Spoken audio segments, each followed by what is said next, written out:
Welcome back to another episode of Google Tech Tips. I am Mr. Vaca, and today I'll be going over a very brief tutorial of Google Classroom and all of the awesome different functions and abilities that it has, and some of the questions that both students and parents have asked me over the summer. So to get to Google Classroom, the very first thing that you need to do is log into your Google account. My first step is go to google.com. Once you're logged in, then I want you to click on what I like to call the waffle iron. You'll see that waffle iron in the very top right corner up here. Then you want to search for the icon that looks just like this, Google Classroom. If you can't find it, there might be a little button down below after the last row of apps that says Show More. If you click that Show More, you will then find Google Classroom pop up below. Once you click that icon, you will then be sent to your Google Classroom homepage.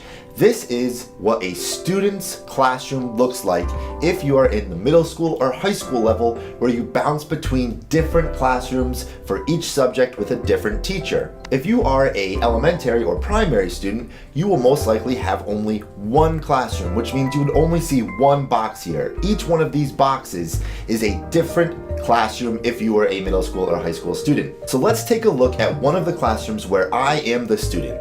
What you want to do is click on the title of the class to go specifically to that classroom. So this is the student view of the classroom. I am a student, a member of the science committee, and the science department chair is the teacher for this classroom. As you can see, right here, the big main section is all of the different posts, announcements, and big items that are coming up in the classroom. This is like what you would say is a Facebook feed or a Twitter feed, where you will see chronologically all the different things or activities going on in the classroom. The left-hand side of the screen is broken into three categories. The top box in the top left corner shows what work is due soon, the next upcoming assignments. Right below the work due box, you will then see another section that has classroom folder, classroom calendar, and your Google Calendar. The teacher will put either the syllabus or other classroom materials, maybe their handouts,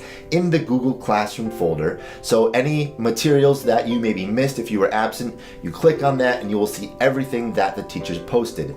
They also will have in their classroom schedule or classroom calendar all the different assignments, when they are due, maybe special events in there, and you can then link that through your Google Calendar located right below, so that when you open up your calendar, you can see, hey, this class has this due, this class has this item due, so on and so forth. The final box on the left side, the biggest one, is all of the different topics that are going on in the class. Maybe the teacher has broken it up into different groups. Maybe it's all the different reading groups within a classroom, and so group A will have a specific project that they're working on, or maybe they want to talk about a brand new discussion coming up in the next week. So students can easily navigate the different topics going on in the classroom in this section below. Some teachers will break up their topic section by introduction, syllabus, different projects. Other teachers will have every lesson is a different topic. So your topic section will really be dependent on your teacher. If you want to go back to see the other classes that you are enrolled in, all you want to do is click the three horizontal lines in the top left corner,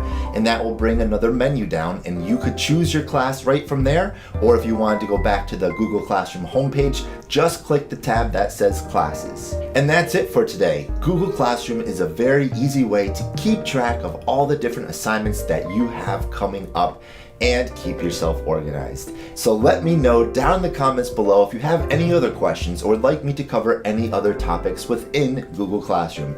Thank you guys again so much for watching, and don't forget, work hard, play hard. See you next time.